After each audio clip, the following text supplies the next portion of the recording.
What it doing, my young paper chasers, man? It's your boy OC3. I'm back again with another YouTube video. And today, man, we about to react to security guard or some type of prison guard letting out one of the prisoners and shit. Gotta see how this shit unfold. I know we've been going for a while, but your boy is back. About to get back on these daily uploads, man. Like, comment, and subscribe. Fuck with your boy. And we're gonna jump straight into the video without further ado. It's the 29th of April, 2022. CCTV records prison supervisor Vicky enter through a back door. Half a minute later, she comes back out with a prisoner. Casey White, a 6'9" giant of a criminal serving 75 years for attempted murder. They quickly leave in the car as police scramble to make sense of the situation.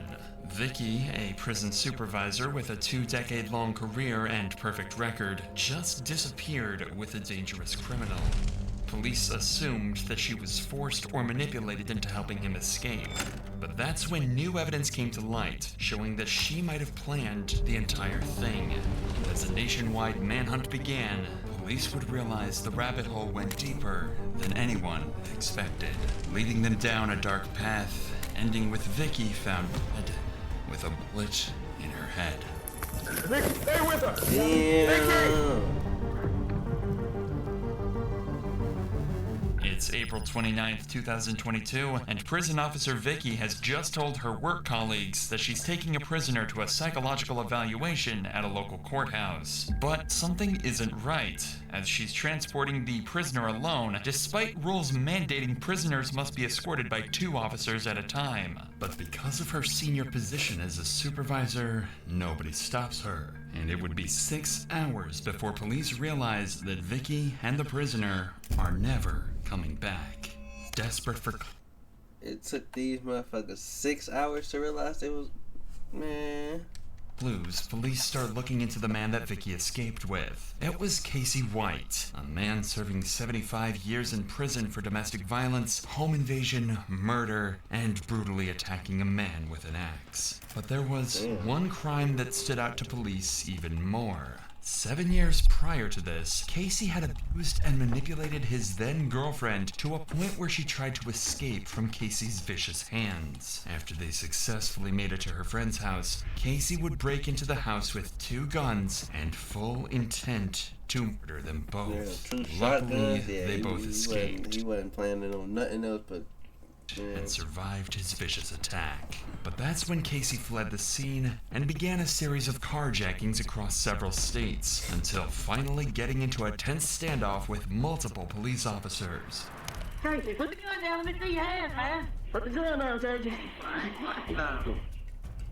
Put the gun down, buddy. Casey, put the gun down.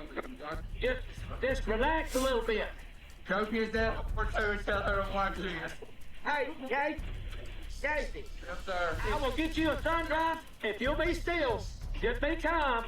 You don't ain't got no more gun. This nigga just offered this nigga liquor.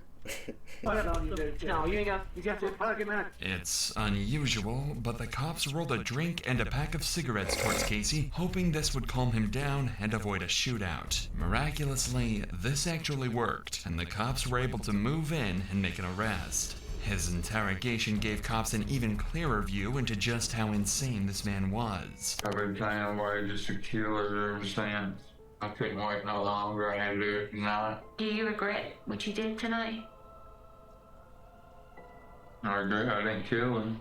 Police now had a clear picture of who Vicky just helped escape prison. But how does Vicky fit into all of this? She works at a completely different prison, and there's no plans for Casey to ever see outside these walls again. Well, 1 year later, Casey confessed to a murder, resulting in him being moved to a different prison.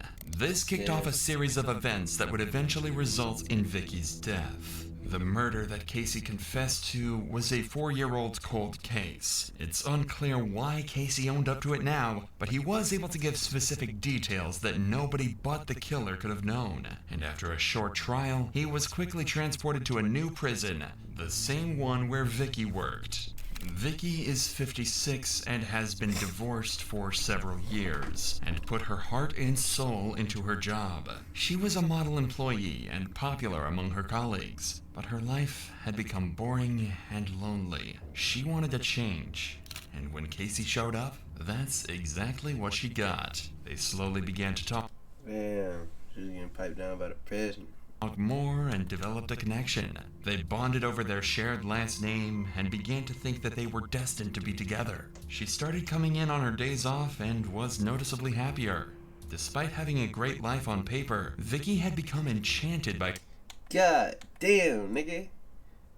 That bitch been employed since, nigga, I was a year and 9 months, her nigga. feelings for Casey and was ready to throw it all away to be with a dangerous criminal. But how can this happen? Well, it turns out it's not as rare as you might think. Some people are attracted to dangerous people. They know they could kill them at any moment. What's up with this nigga Feel cut? special, knowing that they choose not to. On top of that, Vicky had started to feel trapped in her day-to-day life and as though she had nothing to live for. If she could make a break with Casey, it'd at least be exciting, even if it did mean throwing everything away. While Casey was serving at Lauderdale, Vicky allowed him unrestricted access to parts of jail that prisoners aren't normally allowed to see, including areas that aren't covered by security cameras. Many speculate this is where the pair were intimate with each other and formed their plan to escape. Even at this point, Vicky still had no idea that this would turn out to be the worst mistake of her entire life. 3 days before their escape, they decided to do a test run after Vicky told her colleagues that Casey had an appointment with a judge at the courthouse. Of course, there was no appointment, and they just sat in her patrol car for 9 minutes before returning. But now they know this works, and they're ready to make preparations for the real thing. 2 days before their escape, they're spotted on camera passing notes. It's thought that this was them discussing the final part of their escape plan, but by the time this footage was discovered, it was already too late. By April 29th, 2022, everything was in place, and they're ready to make their escape. As Vicky holds a senior post at the prison, she has certain powers that she's about to take advantage of. She arranges to send 12 inmates and 5 deputies to court on the day of the escape, leaving her as the last remaining officer in the prison with transport privileges. She then tells her bosses that Casey has to be taken for a mental health evaluation. Looking at the surveillance footage, it's clear something was up. Vicky has her firearm with her, something that is strictly forbidden inside the prison walls. She's also walking in front of Casey instead of behind him, showing she trusts him not to harm her. By helping Casey to escape, esteemed prison officer Vicky has thrown everything she had away, and in one pivotal moment has become a criminal. Vicky's always been a good girl I went to school with. It's gotta be. Other people were involved, and Vicky's just a scapegoat. You knew her, you loved her. I feel like if she had anything to do with it, it was definitely love. Vicky and Casey casually walk out of the prison into a patrol car and drive away to freedom. It took 6 hours before anyone noticed they're missing. When the prison calls the courthouse to see what's taking so long, they're told that there is no appointment, and they come to the horrible realization that Casey has made a break for freedom. To evade the authorities, they quickly ditch the patrol car and flee the state, and the cops now have no clue where they are, where they're going, or how to find them, marking the start of an 11-day manhunt that will span the nation. On day 1 of Vicky and Casey's escape, the cops try to find clues at Vicky's home, but she's nowhere to be seen. In fact, she doesn't even own the house anymore. As part of her plan, she sold her house for extremely cheap. With the money, she bought vehicles, guns, and most suspiciously, men's clothing. This is the first indication the cops have that Vicky doesn't intend on coming back and is ready to start a new life with Casey. Things don't get any better for detectives when the patrol vehicle they use to escape is found abandoned at a local shopping mall. And even worse, there's no surveillance footage covering that area of the parking lot, so they don't even know which direction they went. But on day 2 of the manhunt, a tip-off from her family blows this case wide open, as it's revealed Vicky has been renting a storage unit. Police are able to locate the storage unit and discover that she was renting it with a burner phone. But despite their best effort to track this new number, the cops came up with nothing. But the existence of this new phone is the first solid evidence that cops have showing Vicky planned this all along and was actually a willing participant instead of a hostage. You get the sense they were actually going to discover he was not forcing her in any way. Right, no, he was not forcing her. It was a mutual relationship. You'd think that this would help the investigation, but things only get more insane and confusing from here on out. After realizing that they're essentially back to square one, the cops return to the shopping mall where they found the abandoned patrol car and decide to comb through all the surveillance footage from the days leading up to the event. That's when they spot Vicky a few days before the escape, parking a car in a nearby parking lot. And this isn't her usual car either. It's one she bought only a couple days earlier, a 2007 Ford Edge that the cops quickly realized had to be their getaway vehicle. But when police went back to the parking lot and the supposed getaway vehicle was still there, they realized that Vicky had left a decoy. Police had just lost their only clue, while giving Vicky and Casey a 5-day head start. But since they abandoned the Ford, the cops assumed that they have to have found another vehicle in the area, and lo and behold, they quickly picked up another lead. A homeowner nearby told them he sold his Ford F-150 pickup truck to a man who approached his house on the day Vicky and Casey went missing. That man is described as being around 6 feet 9 inches tall and looked exactly like the picture he was shown. Now all they have to do is find that Ford F-150 and bring this manhunt to an end. And thanks to another lead, they're closing in.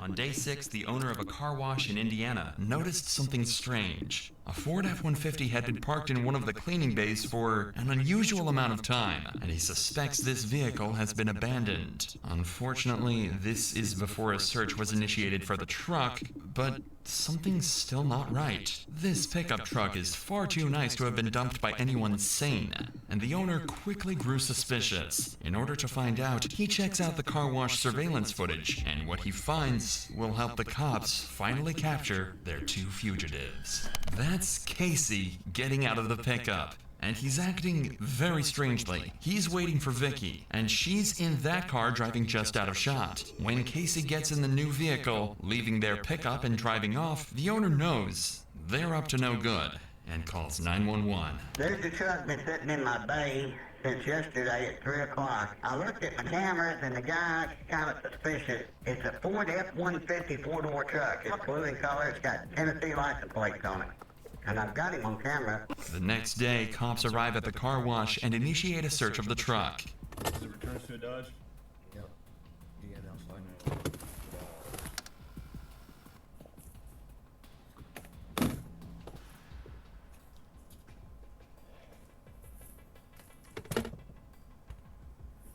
With nothing to go off of, the cops quickly leave the scene and the pickup is towed away. It takes 4 days for this vital lead to get back to detectives, but when it does, they drop everything and head straight to Evansville on day 10 of the hunt. They're due to arrive at the car wash at 9 a.m., but fail to show up on time, frustrating the car wash owner so much that he takes matters into his own hands and calls the local press. So then, 9:30, they're not here. So I said, I get on the phone to Fox News. I said, y'all want a story? Yeah, we like a story. So I got one. So I got a convict over at my car wash. I got him on camera. He said, you talking about the one in Kentucky? I said, no, I'm talking about the one in Alabama with the girl. He said, okay, we'll be right there.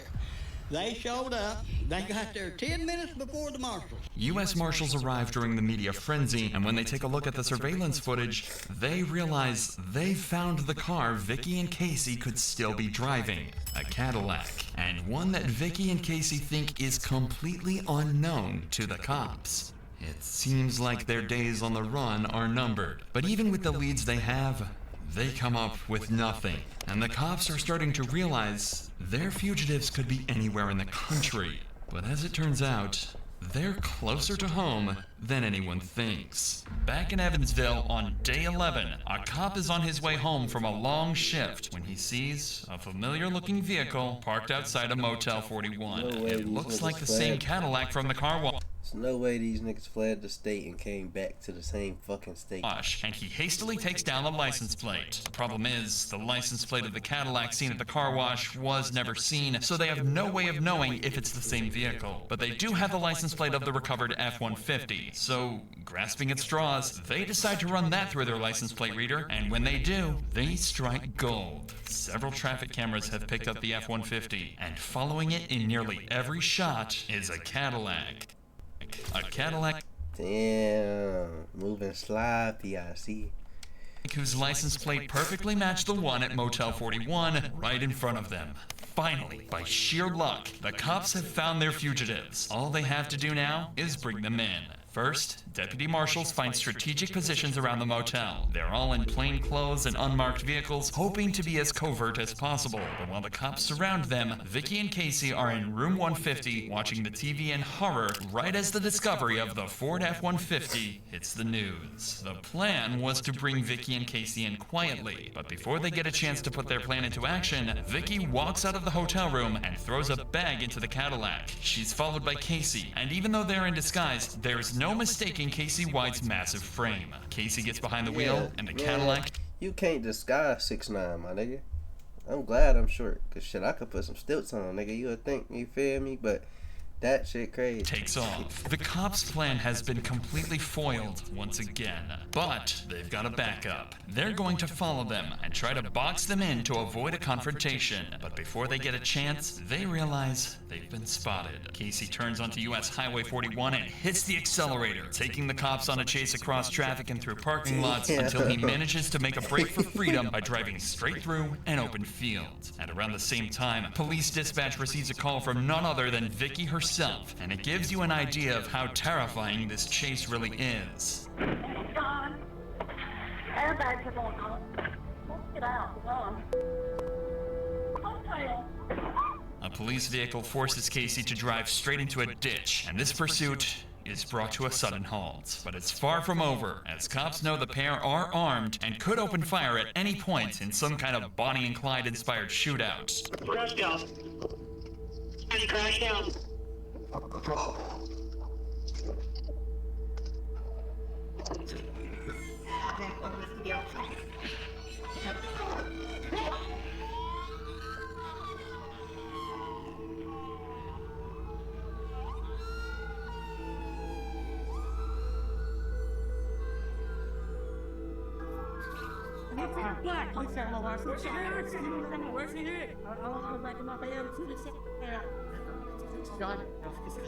Please, check him out. It's not up, guys.